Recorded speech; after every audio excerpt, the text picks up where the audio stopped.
도둑이야. 도둑이에요. 누가 좀 잡아주세요. 70대 할머니의 비명이 오후 3시 동네 시장 골목을 가득 메웠어요. 사람들이 고개를 돌렸습니다. 하지만 이미 검은 후드티를 입은 청년은 모퉁이를 돌아 사라진 뒤였어요. 할머니, 괜찮으세요? 무슨 일이세요? 과일 가게 아주머니가 달려왔습니다. 할머니는 그 자리에 주저앉아 숨을 헐떡이고 있었어요. 손에 들고 있던 장바구니가 바닥에 넘어졌고 무와 대파가 여기저기 굴러다녔습니다. 지갑을 도둑 맞았어요. 할머니의 목소리가 떨렸어요. 그런데 이상했습니다. 지갑을 잃어버린 사람치고는 너무나 큰 슬픔이 얼굴에 가득했어요. 마치 세상을 잃은 것처럼 할머니의 두 눈에서는 눈물이 주룩주룩 흘러내렸습니다. 할머니, 돈이 많이 들어있었어요? 과일 가게 아주머니가 물었어요. 돈은 10만 원 정도밖에 안 됐는데. 돈이 중요한 게 아닙니다. 할머니가 떨리는 목소리로 대답했습니다. 주변 사람들이 고개를 갸웃거렸어요. 10만 원이면 물론 적은 돈은 아니지만 저렇게까지 통곡할 정도는 아니지 않은가 하는 표정들이었습니다. 돈이 아니면 뭐 때문이지? 그런데 왜 이렇게 우세요? 누군가 조심스럽게 물었어요. 할머니가 두 손으로 얼굴을 감싸며 더욱 크게 울기 시작했습니다. 사진이 들어있었어요. 그 사진 하나밖에 없는데. 할머니의 목소리는 절규에 가까웠어요. 도대체 무슨 사진이길래 이 할머니는 이토록 슬퍼하는 것일까요? 이 이야기는 한 할머니와 한 장의 사진에 얽힌 놀라운 실화를 바탕으로 만들어진 이야기입니다. 오늘 이야기가 궁금하시다면 지금 바로 화면 오른쪽 하단 구독 버튼을 꾹 눌러주세요. 끝까지 들으시면 따뜻한 마음을 갖게 되실 겁니다. 그럼 바로 이야기를 시작하겠습니다. 이춘자 할머니는 72세였어요. 작은 분식집을 30년 넘게 운영해온 동네에서는 모르는 사람이 없는 분이었습니다. 새벽 5시면 어김없이 가게 문을 열고 밤 9시가 되어서야 셔터를 내리는 성실한 분이었지요. 할머니에게는 딸이 하나 있었어요. 딸은 이미 결혼해서 분가했고 초등학교 4학년인 손녀 수진이를 할머니네 집에 자주 맡기곤 했습니다. 수진이는 할머니를 무척 따랐고 방학이면 분식집에서 할머니를 도와주기도 했어요. 그날도 할머니는 분식집 식재료를 사러 시장에 갔었습니다. 요즘 무와 대파 값이 좀 떨어졌다는 소식을 들었고 일주일치 식재료를 한꺼번에 사려던 참이었지요. 장바구니 가득 채소를 담고 지갑을 꺼내 돈을 내려던 순간이었어요. 이건 2만 원이고요. 상인이 계산을 하는 동안 할머니는 잠시 지갑을 손에 든 채 대파를 하나 더 고르려고 옆을 돌아보았습니다. 바로 그 순간이었어요. 누군가 재빠르게 할머니의 손에서 지갑을 낚아채 갔어요. 할머니가 비명을 지를 새도 없었습니다. 범인은 이미 사람들 사이로 사라지고 있었어요. 할머니는 그 모습을 보고 정신없이 뒤쫓았지만 72세의 다리로는 30대 청년을 따라잡을 수가 없었습니다. 결국 할머니는 그 자리에 주저앉아 울음을 터뜨렸어요. 주변 사람들이 모여들었고 누군가 경찰에 신고를 했습니다. 10여 분 후 순찰차가 도착했어요. 할머니, 진정하시고 천천히 말씀해 주세요. 지갑에 돈이 얼마나 들어 있었습니까? 50대의 박종필 형사가 노트를 꺼내 들며 물었습니다. 돈은 10만 원 정도요. 그리고 신분증이랑 카드 한 장. 할머니가 흐느끼며 대답했어요. 그게 다입니까? 그리고 할머니가 말을 잇지 못했습니다. 눈물이 또다시 흘러내렸어요. 사진이요. 사진 한 장이 들어있었어요. 사진이요? 박 형사가 고개를 갸웃거렸습니다. 네. 어린아이 사진이었어요. 돌 때 찍은 사진. 그게 그게 제일 중요한 거예요. 할머니의 목소리가 떨렸어요. 그 사진이 그렇게 중요합니까? 박 형사가 조심스럽게 물었습니다. 할머니가 고개를 크게 끄덕였어요. 제 아들 사진이에요. 돌 때 찍은 사진이. 그게 마지막이었어요. 그 후로는 할머니는 더 이상 말을 잇지 못하고 오열했습니다. 박 형사는 무언가 심상치 않은 사연이 있음을 직감했어요. 할머니, 최선을 다해서 찾아보겠습니다.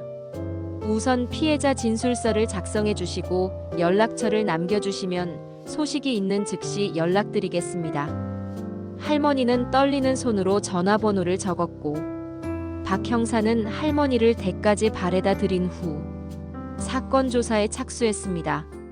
그 시각 검은 후드티를 입은 청년은 시장에서 멀리 떨어진 골목길에 서 있었어요. 청년의 이름은 알려지지 않았습니다. 아니, 정확히 말하자면 그는 자신의 진짜 이름을 알지 못했어요. 청년은 호주머니에서 지갑을 꺼냈습니다. 낡은 검은색 지갑이었어요. 지퍼를 열자 10,000원짜리 지폐 10장이 나왔고 청년은 지폐를 빼낸 후 신분증과 카드를 확인했습니다. 이춘자, 72세. 청년은 신분증을 보며 잠시 생각에 잠겼어요. 보통 이 나이대 노인들은 지갑에 돈이 많지 않습니다. 그래서 청년은 주로 젊은 사람들을 타깃으로 삼았는데 오늘은 실수였어요. 쳇, 10만 원밖에 안 되네. 청년은 혀를 차며 지갑을 쓰레기통에 버리려고 했습니다. 그런데 그 순간 지갑 안쪽 주머니에서 무언가가 삐져나와 있는 것이 보였어요. 청년은 그것을 꺼냈습니다. 낡은 사진 한 장이었어요. 모서리가 닳아서 희끗희끗했고 색도 많이 바랬습니다. 사진 속에는 한복을 입은 아기가 앉아 있었어요. 돌잔치 사진이었습니다. 이게 뭐야? 청년은 사진을 뒤집어 보았어요. 사진 뒷면에 뭔가 적혀 있었습니다. 오래되어 희미해졌지만 한글로 쓴 글씨가 보였어요. 준영이, 첫돌, 1992년 3월. 청년의 손이 떨렸습니다. 준영, 이 이름이 왜 이렇게 익숙한 것일까요? 청년은 호주머니에서 낡은 지갑을 하나 더 꺼냈어요. 그의 지갑이었습니다. 그 안에는 호주 여권이 들어있었고 여권을 펼치자 영문 이름이 적혀 있었어요. 준킴. 청년은 다시 사진을 들여다보았습니다. 그리고 중얼거렸어요. 준영. 준. 앞 글자가 내 이름과 똑같네. 이 아이가 설마. 하지만 청년은 고개를 저었습니다. 그럴 리가 없었어요. 그는 자신의 과거를 몰랐습니다. 기억나는 건 5살 무렵 호주의 한 가정에 입양되었다는 것뿐이었지요. 입양 서류에는 그가 고아원에서 왔다고만 적혀 있었고 부모에 대한 정보는 전혀 없었습니다. 청년은 한참을 망설였어요. 그리고 사진을 호주머니에 집어넣고 지갑은 쓰레기통에 버렸습니다. 신분증과 카드도 함께요. 이건 나중에 보자. 청년은 그렇게 중얼거리며 골목을 빠져나갔습니다. 이틀이 지났어요. 박종필 형사는 시장 주변 CCTV를 모두 확인했습니다. 범인의 인상착의를 파악했어요. 검은 후드티에 청바지를 입은 30대 초반의 남성. 키는 175cm 정도. 박 형사는 관내 소매치기 전과자 명단을 뒤졌지만 딱히 해당하는 인물이 없었습니다. 아마도 신종 범죄자일 가능성이 높았어요. 그런데 이틀째 되는 날 저녁 박 형사에게 연락이 왔습니다. 형사님, 편의점에서 수상한 사람이 있다는 신고가 들어왔습니다. CCTV 확인 결과 시장 소매치기 범인과 인상착의가 비슷합니다. 박 형사는 즉시 현장으로 출동했어요. 편의점 구석 자리에 앉아 라면을 먹고 있는 청년이 보였습니다. 검은 후드티 그리고 청바지. 딱 그 모습이었어요. 손들어. 경찰이다. 박 형사가 소리쳤습니다. 청년은 깜짝 놀라 일어서려다가 주저앉았어요.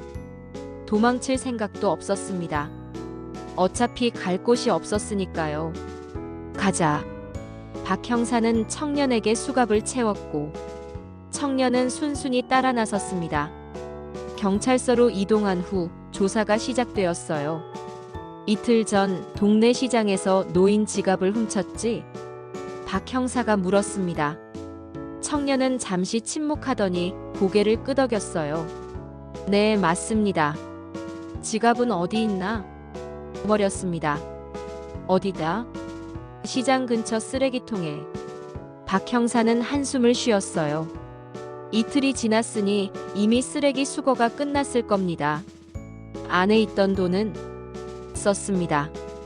카드나 신분증은 지갑이랑 같이 버렸습니다. 박 형사는 노트에 적으며 말했어요. 피해자가 찾고 있는 게 있어. 사진 한 장. 아기 사진이야. 그거 본 적 있나? 청년은 잠시 망설였습니다. 그리고 호주머니에서 사진을 꺼냈어요. 이거요?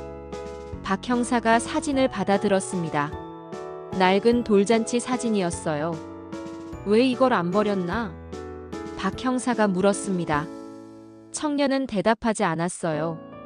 그저 고개를 숙이고 있을 뿐이었습니다. 박 형사는 청년에게 피해자 보호 안내서를 건네며 말했어요. 피해자와 대질이 있을 수 있으니 감정적인 행동은 삼가시오. 박 형사는 이춘자 할머니에게 전화를 걸었습니다. 할머니, 범인을 잡았습니다. 그리고 사진도 찾았습니다. 전화 저편에서 할머니의 울음소리가 들렸어요. 정말이에요? 정말 찾았어요? 네, 할머니. 경찰서로 오실 수 있으세요? 지금 바로 가겠습니다. 30분 후 할머니가 경찰서에 도착했어요. 손녀 수진이도 함께 왔습니다. 할머니, 범인과 대질하셔야 합니다. 괜찮으시겠습니까? 네, 괜찮아요. 박 형사는 할머니를 조사실로 안내했어요. 청년이 앉아 있었습니다. 할머니는 청년을 보는 순간 멈칫했어요. 이 청년, 왜 이렇게 낯이 익지? 할머니는 이상한 느낌을 받았습니다. 처음 보는 사람인데 어딘지 모르게 익숙한 느낌이었어요. 할머니, 이 사람이 맞습니까? 네, 맞는 것 같아요. 그때 후드티 입고 도망간 사람이. 할머니의 목소리가 떨렸습니다. 지갑 어디다 버렸는지 말해. 박 형사가 청년에게 말했어요. 시장 입구 쪽 쓰레기통에 버렸습니다. 할머니는 그 말을 듣자마자 밖으로 뛰쳐나갔어요. 할머니, 수진이가 뒤따라 나갔고 박 형사도 놀라서 따라 나섰습니다. 할머니는 택시를 잡아 타고 시장으로 달려갔어요. 수진이와 박 형사도 뒤따라갔습니다. 시장 입구. 큰 쓰레기통이 여러 개 놓여 있었어요. 할머니는 쓰레기통을 뒤지기 시작했습니다. 할머니, 제가 할게요. 박 형사가 말렸지만 할머니는 듣지 않았어요. 양손으로 쓰레기를 헤치며 필사적으로 찾았습니다. 있다. 여기 있어요. 10여 분 만에 할머니가 검은 지갑을 발견했어요. 할머니는 떨리는 손으로 지갑을 열었습니다. 지갑 안에는 아무것도 없었어요. 돈도 없고 카드도 없고 신분증도 없었습니다. 그리고 사진도 없었어요. 사진이 없어. 할머니의 목소리가 떨렸습니다. 할머니는 지갑을 뒤집었고 또 뒤집었어요. 안쪽 주머니도 다시 확인했지만 사진은 없었습니다. 사진이 없어. 할머니는 그 자리에 주저앉아 울기 시작했어요. 수진이가 할머니를 안았습니다. 할머니, 울지 마세요. 찾을 수 있을 거예요. 하지만 할머니의 눈물은 멈추지 않았어요. 박 형사는 휴대폰을 꺼내 경찰서에 전화를 걸었습니다. 범인한테 다시 물어봐. 사진을 어디다 뒀는지. 잠시 후 박 형사는 할머니에게 말했어요. 할머니, 범인이 사진을 따로 가지고 있다고 합니다. 경찰서로 다시 가시죠. 할머니는 고개를 끄덕이며 눈물을 닦고 일어섰습니다. 경찰서로 돌아왔을 때 청년은 여전히 조사실에 앉아 있었어요. 할머니가 들어오자 청년이 고개를 들었습니다. 박 형사가 청년에게 물었어요. 사진 어디 있나? 청년은 호주머니에서 사진을 꺼냈고 박 형사가 그것을 받아 할머니에게 건넸습니다. 할머니는 떨리는 손으로 사진을 받았어요. 낡은 돌잔치 사진. 한복을 입은 아기가 웃고 있는 사진. 할머니는 사진을 가슴에 꼭 안았습니다. 아이고, 아이고. 할머니는 또다시 눈물을 흘렸어요. 하지만 이번에는 기쁨의 눈물이었습니다. 청년은 그 모습을 조용히 바라보고 있었어요. 청년의 표정이 이상했습니다. 무언가 복잡한 감정이 얼굴에 어려 있었어요. 할머니는 눈물을 닦았습니다. 그리고 청년을 바라보았어요. 갑자기 자리에서 일어나 청년에게 다가갔고 할머니가 다가서자 할머니의 시선이 멈칫 청년의 왼쪽 귓불에 닿았습니다. 넌 왜 이런 짓을 했어? 할머니의 목소리가 떨렸어요. 할머니의 손이 청년의 뺨을 향했습니다. 철썩. 할머니가 청년의 뺨을 때렸어요. 청년은 고개를 돌렸지만 피하지 않았습니다. 할머니, 이러시면 안 됩니다. 박 형사가 황급히 말렸어요. 나쁜 녀석 같으니라고. 70 넘은 노인한테 이런 짓을 하다니. 할머니가 울며 소리쳤습니다. 하지만 할머니는 더 이상 때리지 않았어요. 그저 청년을 바라보며 눈물을 흘릴 뿐이었습니다. 할머니의 손이 청년의 뺨에서 천천히 내려갔어요. 그리고 청년의 왼쪽 귓불을 만졌습니다. 할머니가 혼잣말처럼 중얼거렸어요. 이 상처. 4살 때 서랍에 기어오르다 컵이 떨어져서 다쳤던 그 상처인데. 할머니는 그 순간 온몸이 굳었습니다. 청년은 고개를 숙인 채 아무 말도 하지 않았어요. 박 형사는 할머니를 조사실 밖으로 모셨습니다. 할머니, 사진도 찾으셨으니 이제 집에 가시는 게 어떻겠습니까? 네, 알겠습니다. 할머니는 수진이의 손을 잡고 경찰서를 나섰어요. 택시를 타고 집으로 가는 동안 할머니는 계속 사진을 바라보았습니다. 그런데 이상했어요. 사진 속 아기의 얼굴이 자꾸만 조금 전 본 그 청년의 얼굴과 겹쳐 보였어요. 무슨 느낌일까? 이 청년을 보니 가슴이 이렇게 아픈 건. 할머니는 청년의 뺨을 때린 순간을 떠올렸습니다. 청년의 눈빛. 그 눈빛 속에는 분노도 원망도 없었어요. 그저 깊은 슬픔만이 있었습니다. 그 눈빛. 어디서 본 것 같은데. 할머니는 고개를 저었어요. 말도 안 되는 생각이었습니다. 집에 도착했어요. 할머니는 사진을 액자에 넣어 벽에 걸고 그 앞에 앉아 한참을 사진을 바라보았습니다. 준영아, 엄마가 미안하다. 미안해. 할머니의 눈에서 다시 눈물이 흘렀어요. 수진이가 할머니 옆에 앉았습니다. 할머니, 사진 속 아이가 누구예요? 할머니는 수진이를 안아주며 말했어요. 할머니, 아들이란다. 내 큰아버지. 큰아버지요? 그럼 엄마 오빠예요? 아니, 내 엄마 동생이지. 그럼 작은아버지네요? 작은아버지는 어디 계세요? 수진이의 순진한 질문에 할머니는 대답하지 못했어요. 할머니는 그저 고개를 저을 뿐이었습니다.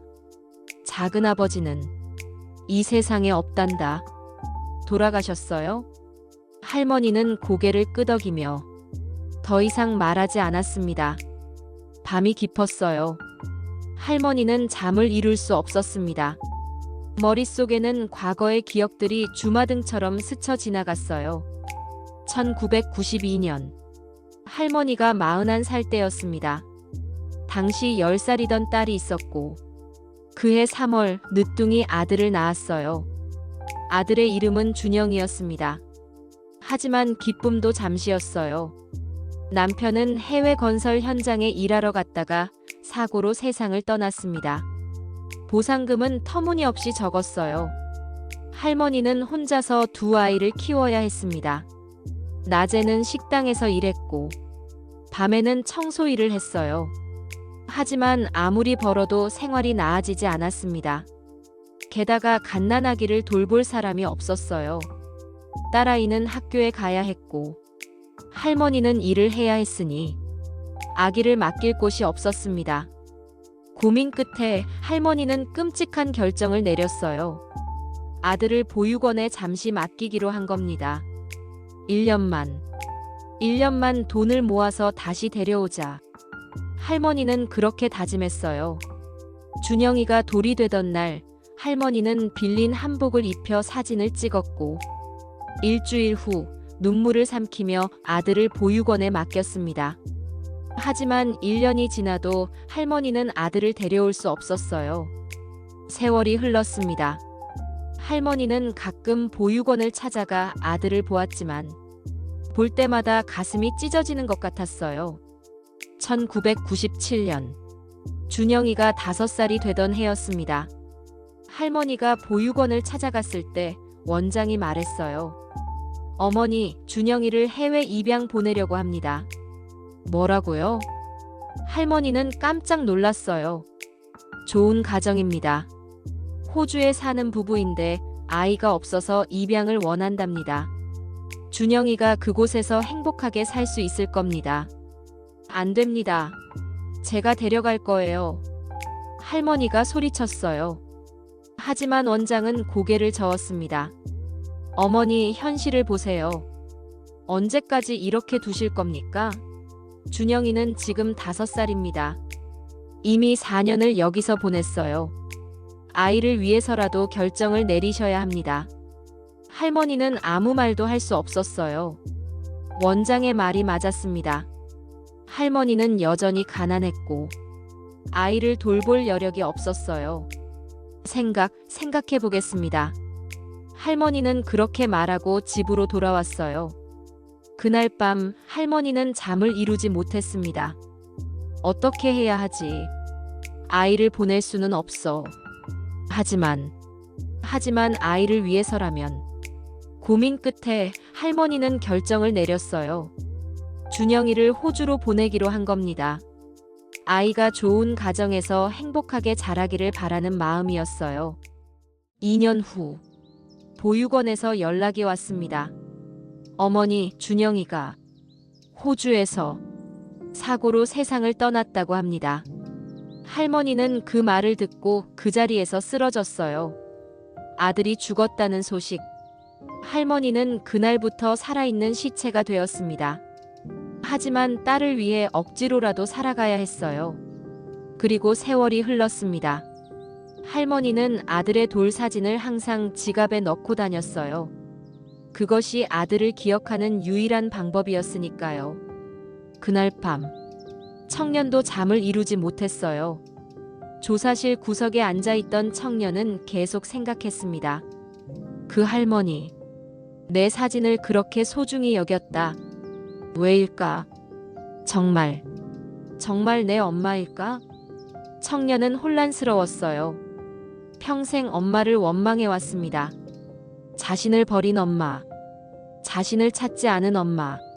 하지만 그 할머니의 눈물을 보았어요.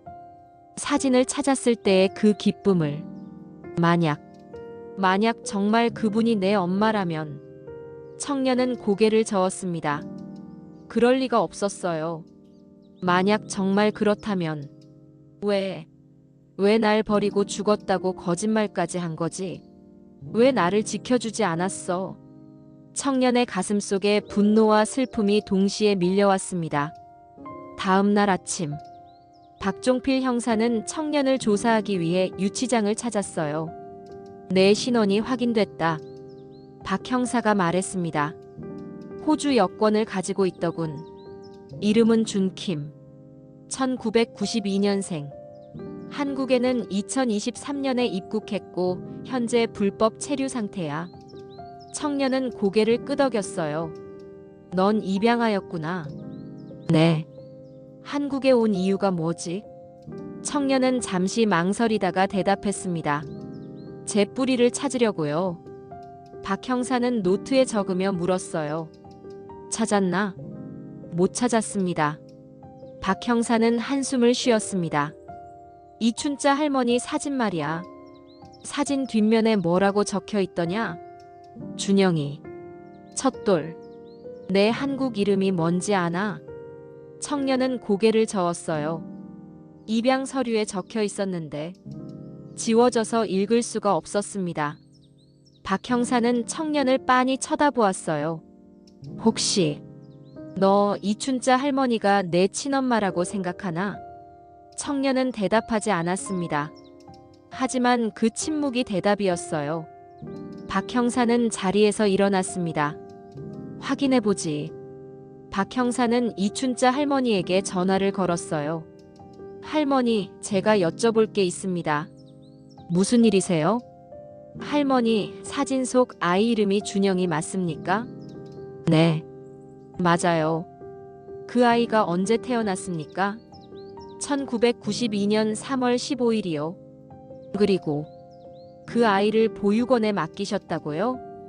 전화 너머로 할머니의 흐느끼는 소리가 들렸어요. 네, 맞아요.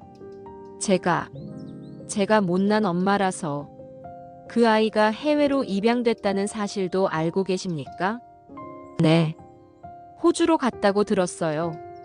그런데 나중에 죽었다고. 박 형사는 심호흡을 했습니다. 할머니, 입양기관에서 거짓말을 했을 수도 있습니다. 할머니가 아들을 찾지 못하게 하려고요. 이 청년의 생년월일은 할머니 아들과 정확히 일치합니다. 할머니 아들이 살아있을 가능성을 생각해 보신 적 없으십니까? 무슨 말씀이세요? 전화 너머로 할머니의 숨소리가 거칠어졌어요. 그럴 리가. 할머니, 경찰서에 한 번 더 와주실 수 있겠습니까? 확인해야 할 것이 있습니다. 1시간 후, 할머니가 경찰서에 도착했어요. 딸과 손녀 수진이도 함께였습니다. 박 형사는 할머니를 조사실로 안내했고 청년을 데려왔어요. 할머니와 청년이 마주 보았습니다. 박 형사가 말했어요. 할머니, 이 청년의 이름은 준킴입니다. 호주 이름이 준이지요. 한국 이름 준영의 준과 발음이 같습니다. 할머니의 손이 떨렸어요. 이 청년이 혹시 할머니 아들일 가능성이 있습니다. 그럴 리가. 할머니는 고개를 저었지만 할머니의 눈은 청년에게서 떨어지지 않았습니다. 할머니는 천천히 청년에게 다가갔어요. 청년의 왼쪽 귓불에 시선이 멈췄습니다. 이 상처. 4살 때 서랍에 기어오르다 다쳤던 그 흉터인데. 청년은 그제야 자신의 귓불을 손으로 만졌어요. 어릴 적부터 있었던 작은 흉터. 그는 그 상처의 사연을 알지 못했습니다. 준영아, 내 아가. 할머니가 청년을 끌어안으려 했어요. 청년이 뒷걸음질 쳤습니다. 왜? 청년의 목소리가 떨렸어요. 왜 날 버렸어요? 청년이 소리쳤습니다. 왜 죽었다고 거짓말까지 했어요? 청년의 눈에서 눈물이 흘러내렸어요.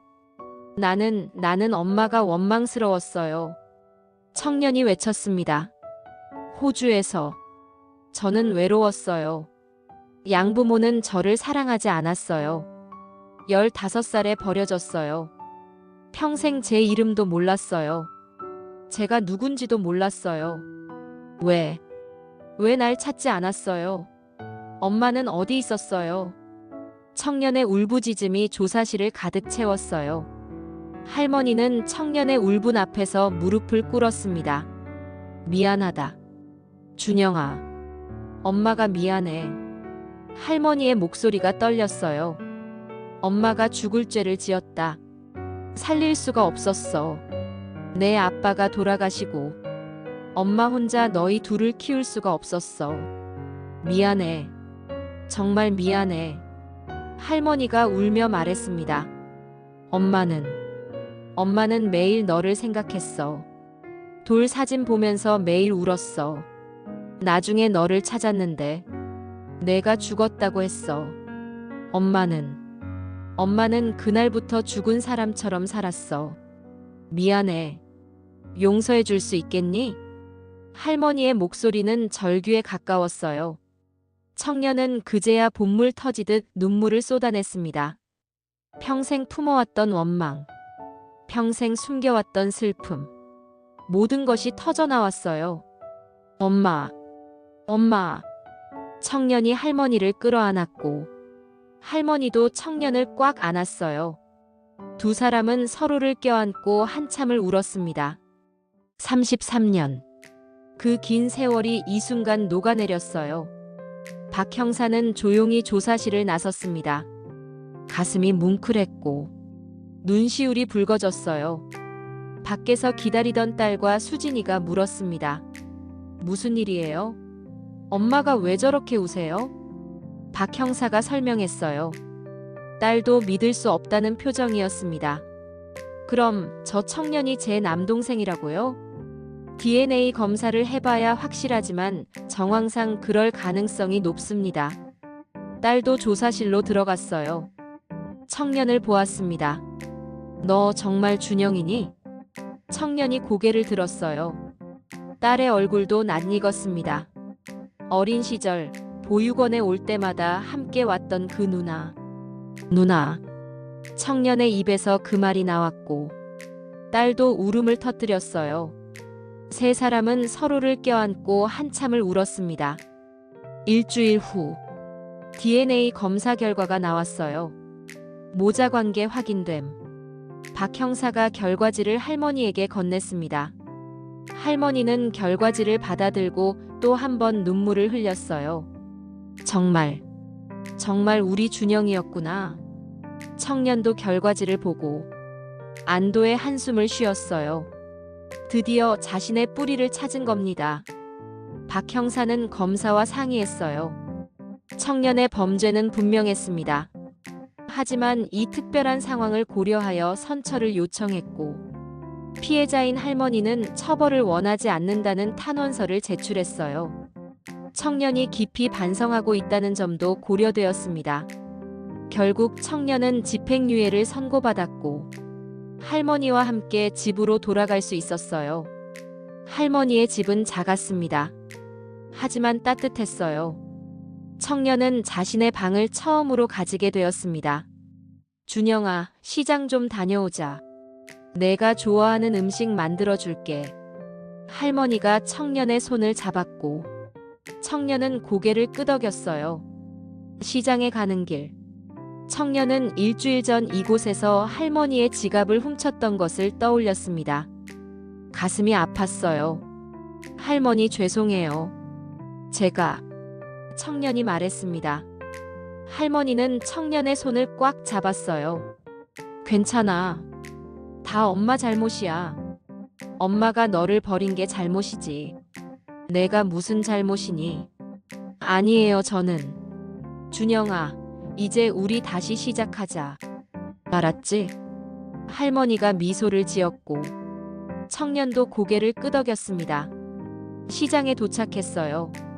과일 가게 아주머니가 할머니를 알아보았습니다. 어머, 할머니. 지갑은 찾으셨어요? 네, 찾았어요. 그리고 이 친구 좀 보세요. 제 아들이에요. 할머니가 자랑스럽게 청년을 소개했어요. 아주머니는 깜짝 놀랐습니다. 아니, 할머니 아들이 있었어요? 있었는데 잃어버렸다가 이제 찾았어요. 할머니가 웃으며 말했고 아주머니도 덩달아 웃었어요. 그럼 축하드려야겠네요. 이거 사과 좀 가져가세요.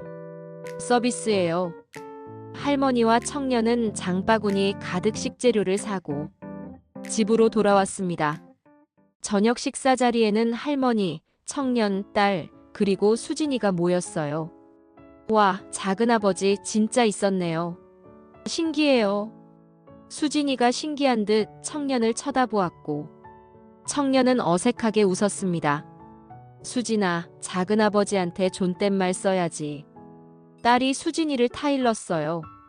작은아버지, 저랑 같이 놀아주실 수 있어요? 수진이가 물었고, 청년은 고개를 끄덕였습니다. 응, 그럼. 와, 좋아요.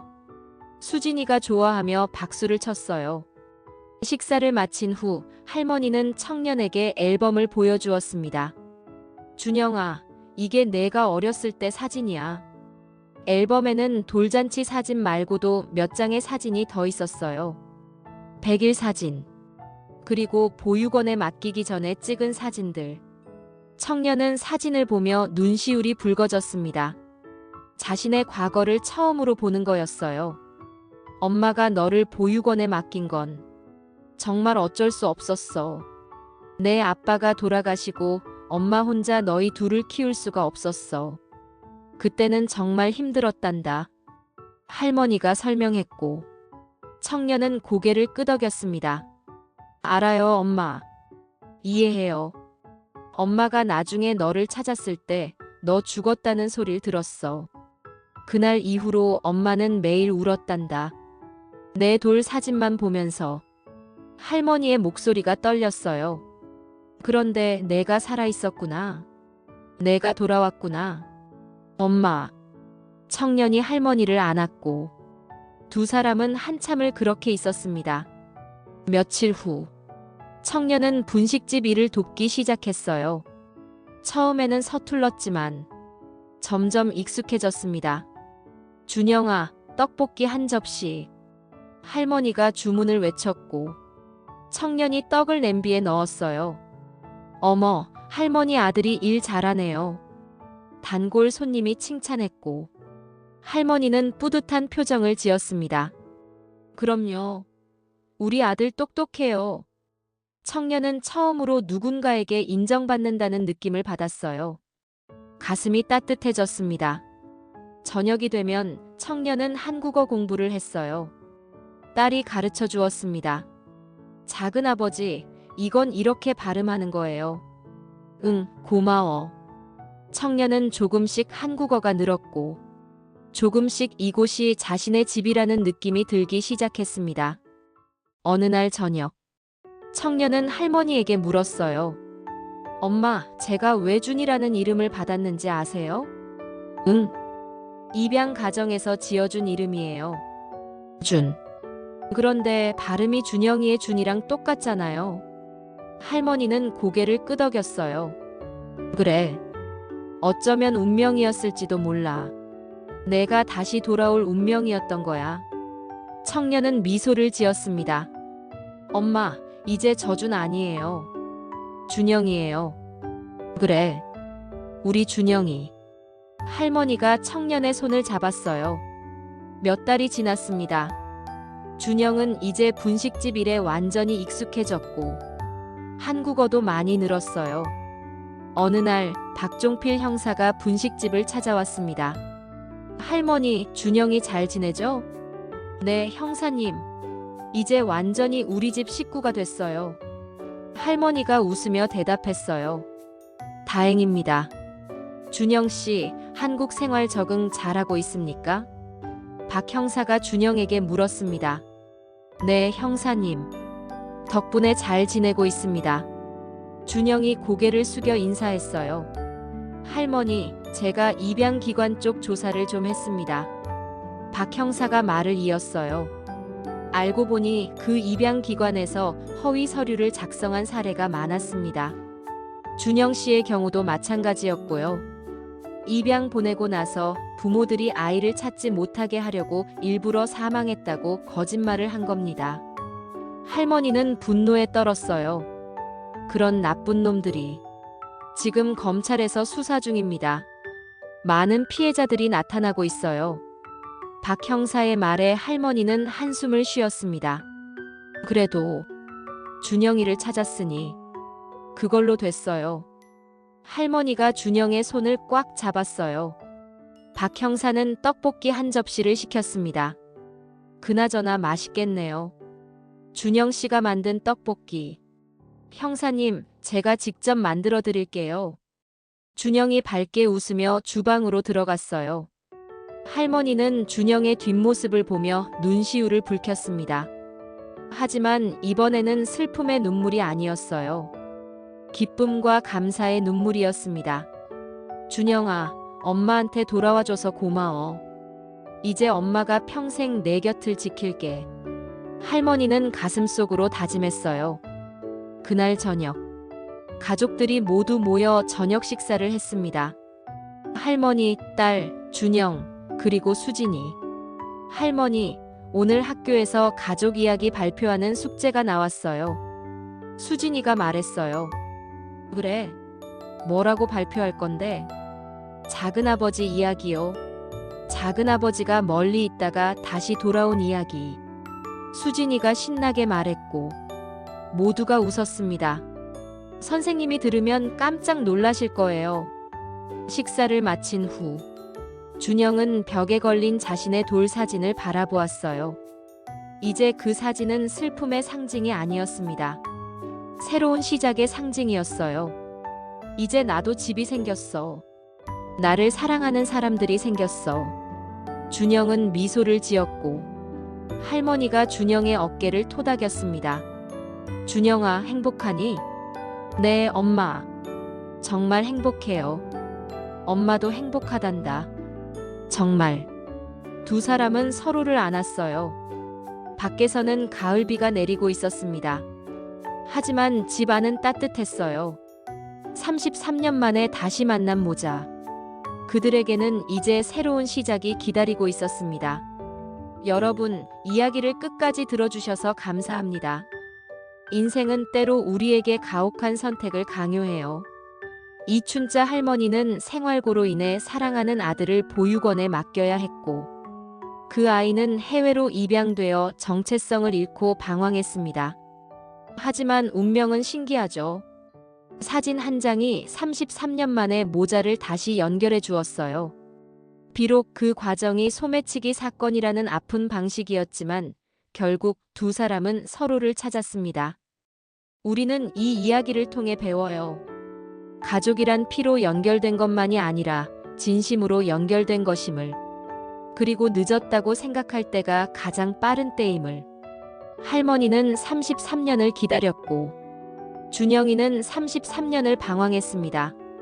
하지만 결국 두 사람은 다시 만났고 새로운 시작을 할 수 있었습니다. 여러분도 혹시 잃어버린 누군가를 그리워하고 계신가요? 포기하지 마세요. 언젠가 어떤 방식으로든 다시 만날 수 있을 겁니다. 이 이야기가 여러분께 감동과 희망을 드렸기를 바랍니다. 오늘처럼 마음이 닿는 따뜻한 이야기가 궁금하시다면, 그리고 눈물 찔끔 나셨다면 꼭 구독과 좋아요 버튼을 눌러주시고 여러분의 이야기도 댓글로 들려주시면 감사하겠습니다. 여러분의 작은 관심이 더 많은 감동 이야기를 만드는 힘이 됩니다. 다음에도 더 감동 깊은 사연으로 찾아뵙겠습니다. 감사합니다.